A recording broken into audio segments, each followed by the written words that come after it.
Hey, it's Sean from P2R. Today we got Ralph from ProValve Racing coming in. He's bringing us some new springs. Haven't seen this guy in probably almost 20 years.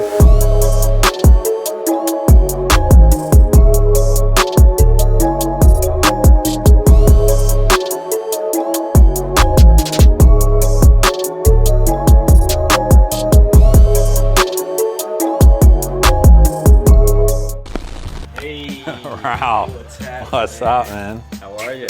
Good, good. How you been? I've been all right. Good to see you. How many years has it been, man? It's been, gosh, I don't know, 10 at least. At least 10 since we've seen each other, like maybe procrastinating at an event or something, but Right.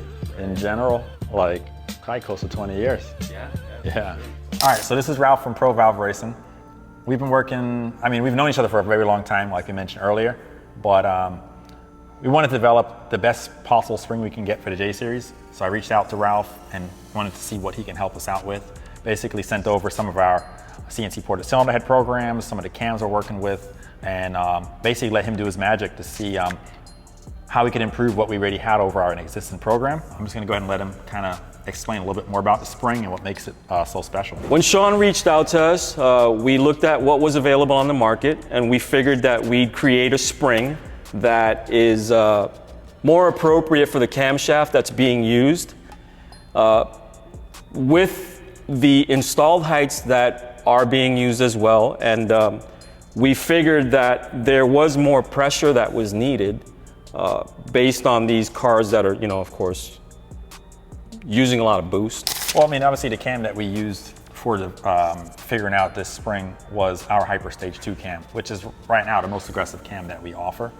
From my last dyno video, we picked up, we went from our Stage 1 to our Stage 2, and we picked up actually 31 or 32 horsepower. And it was a massive gain on a naturally aspirated side.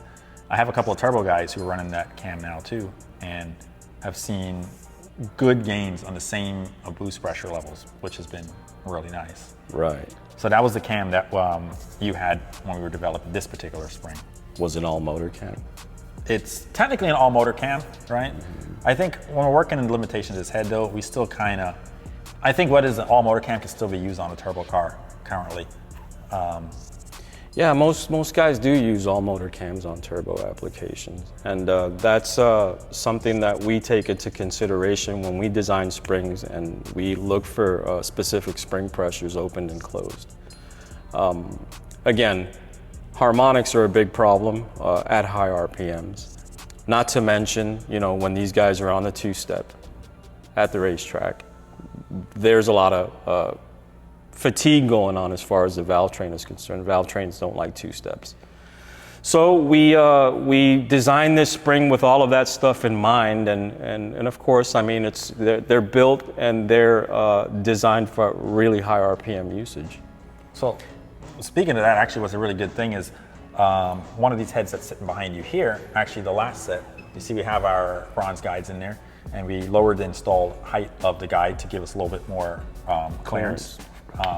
That particular customer actually was on the two-step on his other motor. He had another brand spring package that wasn't quite as aggressive and nice as this, and he also had the stock height on his valve guides. So while he was setting up his two-step, he actually had the retainer crash into the valve guide. Yeah, that's not a good And thing. that valve dropped. So that's actually why I have these heads here, and why I needed to get another set of springs from you on the hurry, because I'm going to get his heads finished tomorrow and shipped out to him. So he's going to continue dialing in his two-step, and he's going to see the difference. Yes, for sure. And with the guide in mind, we also designed a locator that uses a recess on the bottom side of a locator, so that when you have a bronze guide, that usually has a stop on it to where you drive these guides in, and there is a ring that allows you to know when you have reached the limit, obviously.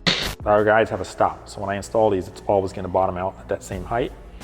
And then these seats have a lip here, which is going to allow us, when we put it on, it's going to sit flush.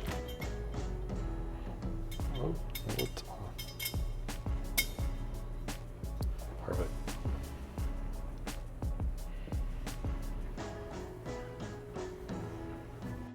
And of course, the retainers are made from an aerospace grade titanium alloy. Of course, CNC finish, CNC machine. They're made to mimic the stock retainer as far as heights are concerned, but being titanium, they're also 50% lighter than the stock retainer.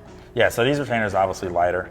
Lighter and stronger. And they're a beefy retainer. You can see they're nice, they're thick. You know, on the internet right now, a lot of people are always asking me sometimes, like, some guys would tell me they want to stay with a steel retainer, but I haven't seen any retainer failures on these motors at all.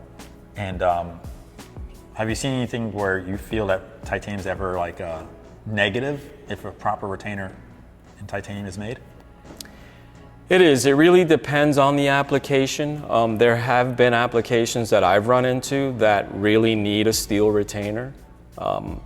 These applications are mostly because the keepers are like, for example, a Mitsubishi application has a keeper that's a 6-degree angle.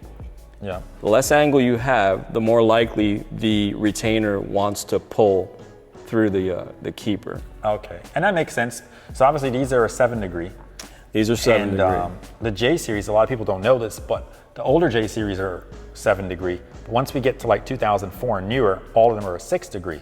So when you buy a spring package like this from us, we actually have to sell you the keeper as well. So we're gonna provide you a 7-degree keeper that matches that 7-degree on the retainer. Always recommended to use a 7-degree keeper. Yeah, so, the more angle you have, the less likely so you we're are to actually have an improving the strength as well on the over the 6-degree, as some of these were 6-degree initially. Yes, So that's sure. good to know. And these springs are made of a chrome silicone vanadium alloy. They're super finished and they're micropeened. We design these things with durability and longevity in mind, and they're just something different that's on the market that no one really has yet as far as the pressures that these things produce and the lifts that they're capable of as far as the camshaft goes. Now, obviously this is one of our more recent products we've released. I have these in just a handful of engines, and they're actually guys who are making pretty good power. So far the results have been great. You know, everything's been tested on your bench. I've had them in engines running. Actually, one of the highest horsepower all motor guys is running this spring.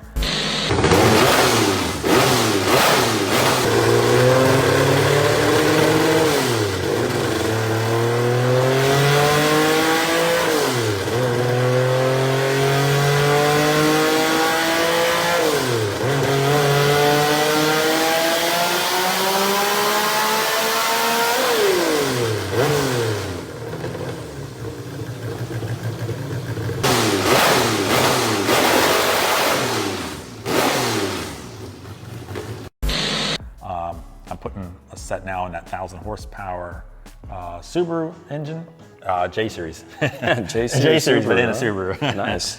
You know, he's gonna be running these springs now, so you know, it's gonna really help these guys out a lot. So I'm definitely happy that you helped us develop this. Yes. You know, I was always in the mindset that the deficit that the J series has is the amount of space that you have to work with as far as the OD of the spring is concerned. And how much room you have between the spring and the spark plug tube. You know, there's just not a lot of room there. So once that's centered up on the seat, yeah, you can't go any wider on the spring, essentially.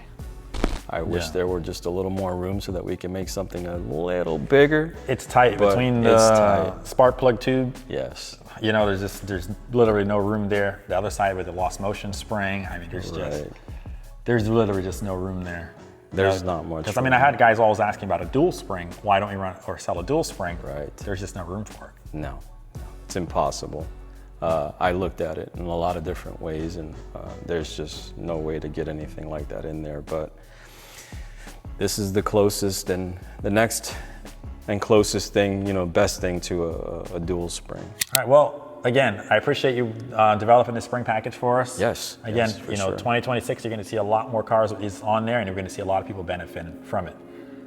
We work together on this project, so these are exclusively available on our website for P2R at powerrevracing.com. If you got any questions, you know, check out any of our social media at Power Rev Racing. And if you're looking for a spring package or valves or any valve train components for any other engine, make sure you check out ProValve Racing, and basically, how can they find you? You can find us online at racevalves.com. We have a pretty good lineup of other products for different applications, and we're located in West Palm Beach. Handles on Facebook, Instagram, Twitter, and YouTube is ProValve Racing. If you guys are looking for J-Series set, website powerrevracing.com, and if you're looking for any other application, ProValve Racing. You can also let them know that we have that street spring setup coming out too. I mean, Yep. that's So available. this is our most aggressive setup, and we're also going to be working on a setup that's a little less aggressive, which is going to be a lot better for a lot of you street car guys. Yes, a little less pressure, same idea, same dynamics, just a different type of setup. Same idea though. Basically trying to get close on the harmonics for a less aggressive camshaft. Yes, that's exactly right. Awesome, man. Thanks again, and see you guys again in the next video. Absolutely.